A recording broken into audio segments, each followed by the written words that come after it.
Everybody, it is time for me to do a video on voting. I have resisted this for a while, but I'm stepping up and it's just time. So anyway, what has really pushed me to doing this is I get a lot of questions that I feel if addressed, could help you understand not only why I'm running for president as a write-in, but how you can do things differently with your own elections for other candidates. If you don't like what's happening in our world, if you do not like the governor of your state, if you don't like the way that your state legislature is running, our Congress, our president, vice president, whatever the case might be, quit complaining, please. It does nothing except put you in a powerless place. It says, I don't know what else to say, so I'm just going to say it, but I really don't expect anything else to happen. If you don't like it, step up. You run for office.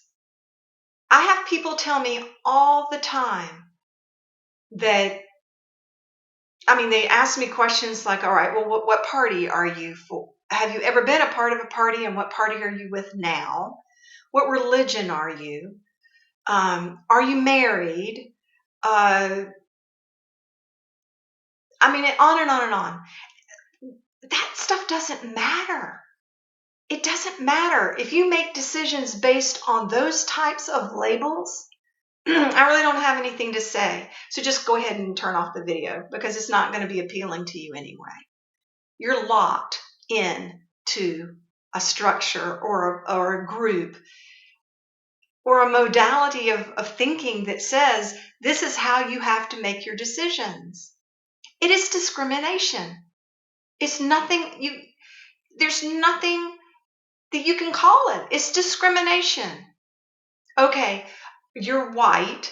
I don't think I'm going to vote for you. Or if I were another nationality, oh, I'm not going to vote for you. Oh, you're not married. I can't. You don't represent me. Oh, you're not a Christian. Or, oh, you're not a Baptist or a Presbyterian. Oh, I can't vote.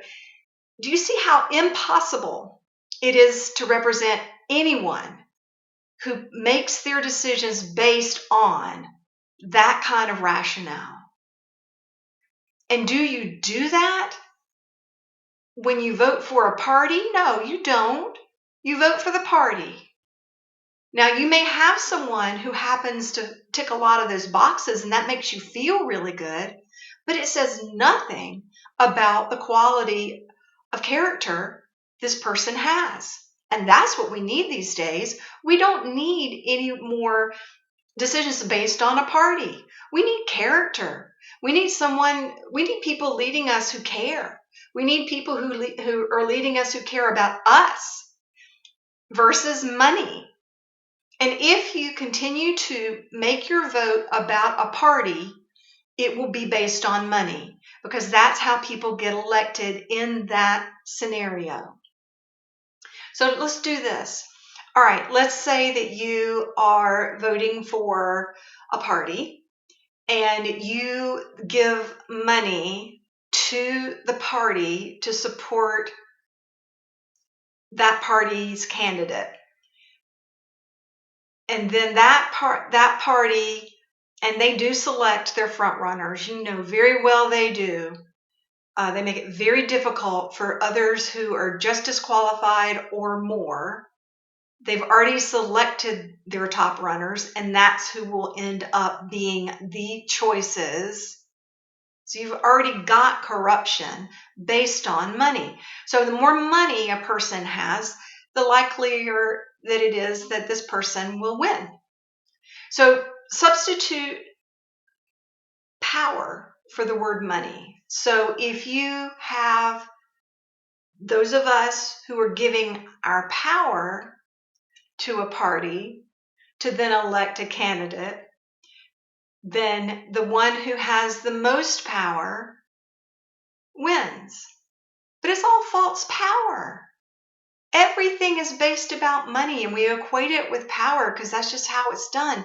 But it's false. Lobbyists, groups, agencies, anyone who wants a certain MO to be passed in legislation so that their the group that they represent has representation, we have skewed the intent of why we elect people in. We elect them in to represent us, but yet we don't realize that we are contributing to the corruption and that we keep that corruption going. And they know that. They don't know how to do it any other way. I do. All of my legislation that I have written and passed has been done without money behind it. I have not asked for favors. All I've done is made a ton of phone calls and found the right person who was passionate about my topic and could get behind the language that I had in my bills, and the bills flow through. I've had people call and ask me, how do you I was referred to you because they said you have model legislation and I would like to know how you do it. And I tell them, and they won't print it because it doesn't make any sense to them. Everybody's so used to a certain picture. So again, if you do not like what is happening these days, run for office. It isn't easy, folks. People are mean. They're rude. They will tear you apart and they don't even know you. Again, we all feel we're basically, and I'm going to say this, and I'm sorry if I offend people, but we're really weak. We come from a very weak standpoint. If you feel like you can tell somebody off behind your keyboard, that's a weak place to be. A more powerful place would be to look at who this person is, what you can appreciate about this person, the decisions they make and how they live their life, and how that will then not just help you, but our world. Take it big, because that's what we need right now. But if you don't like it, quit complaining and step up and run. Quit tearing down people who have the guts and the fortitude to just even step up and say, hey, I'll help. Especially someone like me who has nothing to gain. I'm not doing this for money. I'm trying to heal our dependence on money. I'm not doing this because of the ego. Lord knows that is the last thing that I'm trying to do. I'm doing this because I care. I see a world that is falling apart, and I see an opportunity to help it heal and to go somewhere else with it. But I'm not going to be able to represent those that want to just complain. I will represent those who are willing to stand by me and say, yes, I would like to see a different world too. And this is how I will help. Not just talk about it, but this is how I will help in the physical this happen. So let me show you how this works. Okay, so being a write-in is a very powerful tool. Most don't know that your vote, at least for president and vice president, really doesn't count. It goes to the Electoral College to decide who wins.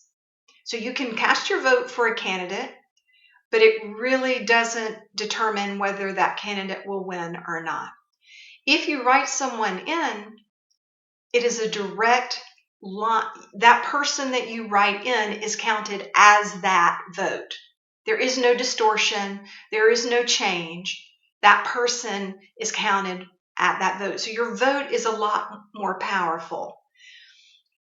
Okay, these are 8 states that don't allow write-ins. Arkansas, Hawaii, Louisiana, Mississippi, Nevada, Oklahoma, South Carolina, and South Dakota. You cannot write in anyone in, let's say, the general election, because that's what we have left, and it count. So this is purposeful, people. There is a lot of energy and money put behind keeping our elections a two-party system. Maybe that doesn't bother you, but that bothers me. So you can't do it in these 8 states. The next, there are 10 states that automatically count write-ins. Now, this is the exact opposite. You can write in anybody, they count. So, you can write in Daffy Duck, that counts. Alabama, Delaware, District of Columbia, Iowa, New Hampshire, New Jersey, New Mexico, Oregon, Rhode Island, Vermont, and Wyoming. So these are great states to really find someone. If you do not like the person, for example, your governor, if you don't like how he or she is making decisions now, find someone that you want there. Get a support base and write them in. Elect in who you want to be there, not about a party. And I think we will find that we're a much happier nation. The rest of the states allow write-ins, but a candidate must file paperwork to be counted. So, for example, I'm in North Carolina. I have to get 500 signatures to be counted as a write-in. There are other states that just ask you to do some paperwork, and then there are other states that require a little bit more. But if you learn what your state needs or requires, then you work within that, and whoever wants to run should run. You want to run. If you care enough about complaining, you should care enough about stepping up to run. If you've got great ideas, run.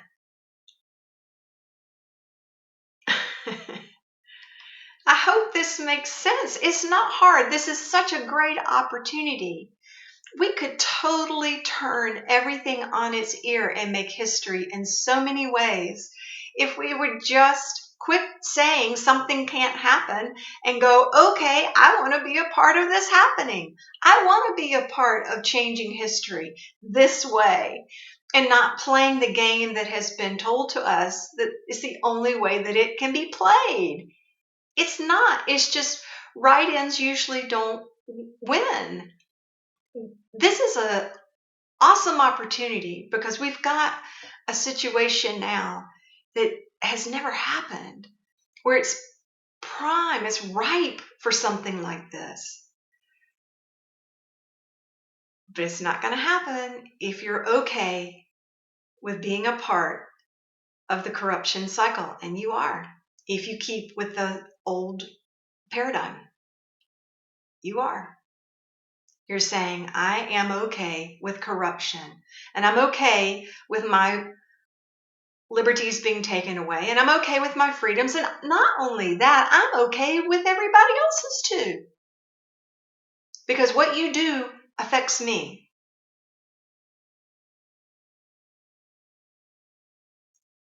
I think this is a super chance to really see how we can all come together as a collective and make our world, make our nation, make our country the way that we would like for it to be. This is the awakening, not becoming aware of what's going on that has been hidden behind the scenes for years. There's going to be more and more of that coming out that will blow your mind. And if you're not okay with this approach right now, keep it in the back of your mind, because you may, down the road, when you find out the whole truth.